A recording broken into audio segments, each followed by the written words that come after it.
important that this evening we get out of this as much as we can in terms of understanding how business can work in the local community, both in terms of the Rugby World Cup coming to Gloucestershire in 2015, and also some fantastic local charities, and the Wooden Spoon is our preferred charity for this evening. You might want to get involved with your local rugby club in two ways.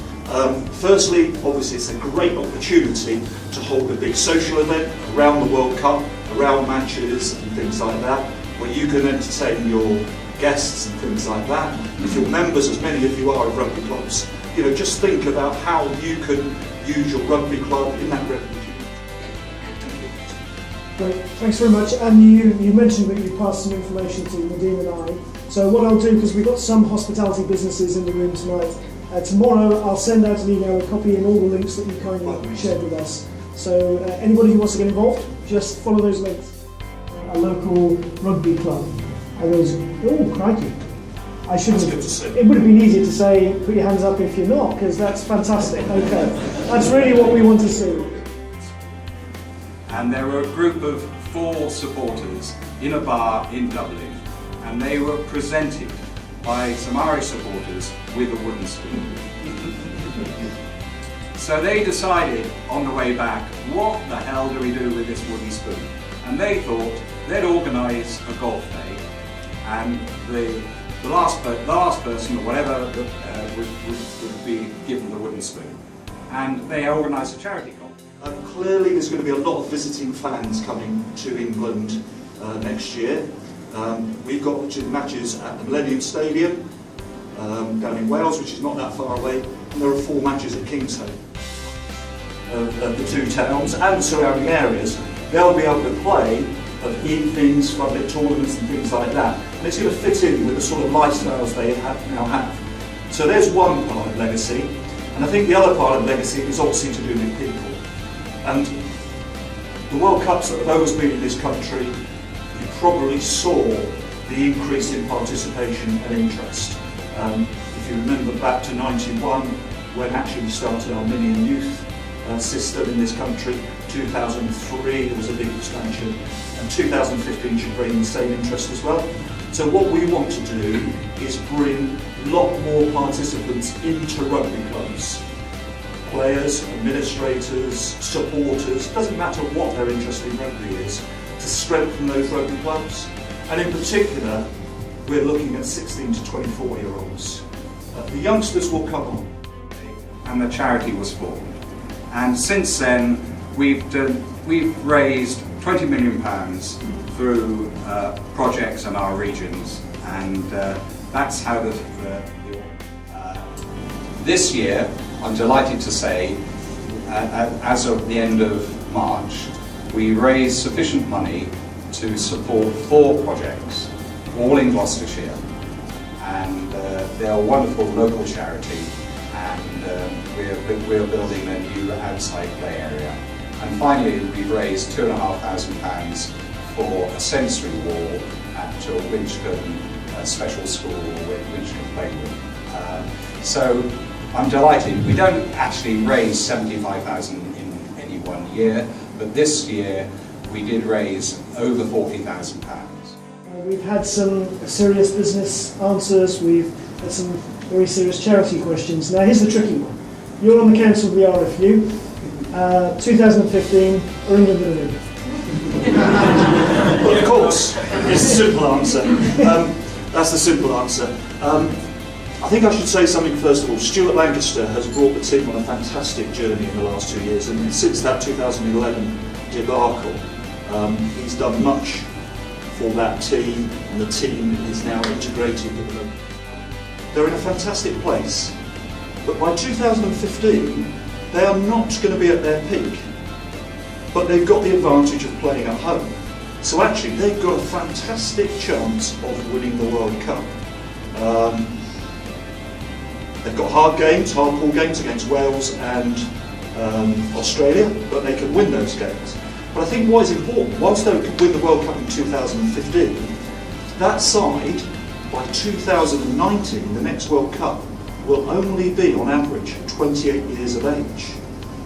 They have got a really unique opportunity, and Thinus, we might put you to shame here, winning 2 World Cups in a row.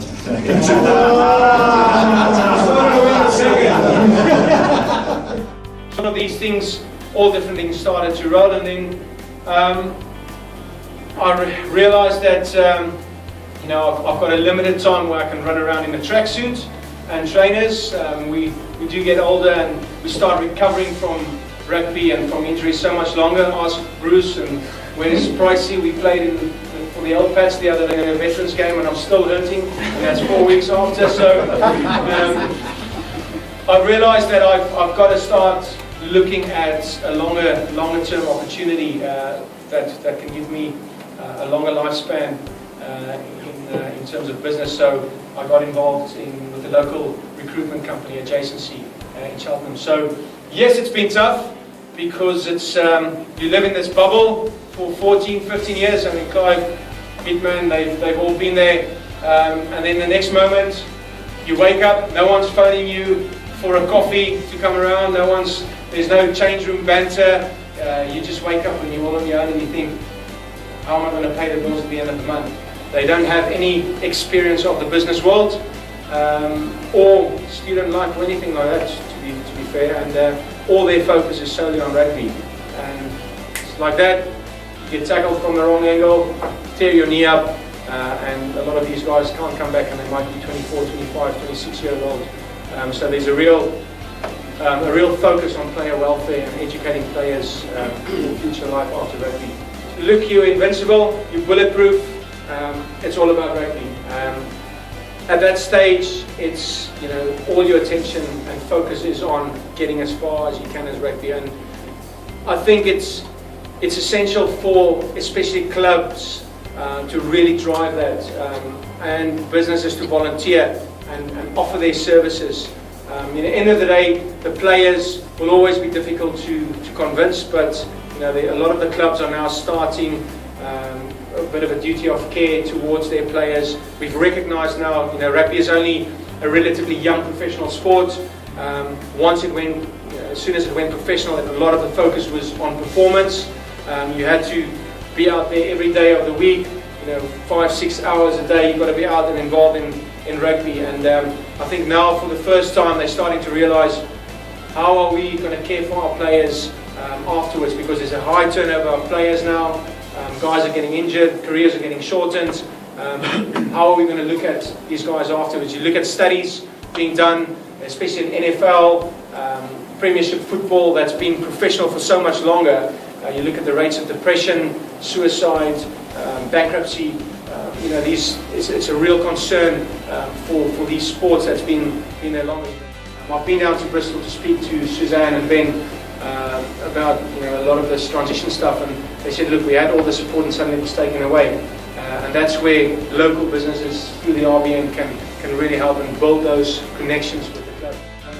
You know, there's so much similarities between pretty much in a recruitment, but also in a team aspect. You know, for me, the recruitment part is all about understanding the client, understanding the candidates, which you have to do in a team environment. It's about teamwork and putting the right people in place with that company, and it's about understanding the DNA of the company, the culture of the company, similar to what we have to do in a team. Although I might not have the specific business skills at present, but I am in an environment where I get a lot of support from my directors, coaching and guiding me in terms of that specific business needs. But in terms of the core values, the DNA, the culture, I fit perfectly in. You've played in the Southern Hemisphere, the Northern Hemisphere, Far East. You must have some interesting stories to tell. Well, which is your favourite one that you can say in the room here? I've played against some of the world's greatest, played with some of the world's greatest. I think my favourite story would be my first test. I started on the left wing for South Africa against Australia, and I was marking a guy called Sterling Mortlock. And, which all right, I'm fine. I mean, he's about the same size as me. And then the following week we had to play the All Blacks down in Christchurch.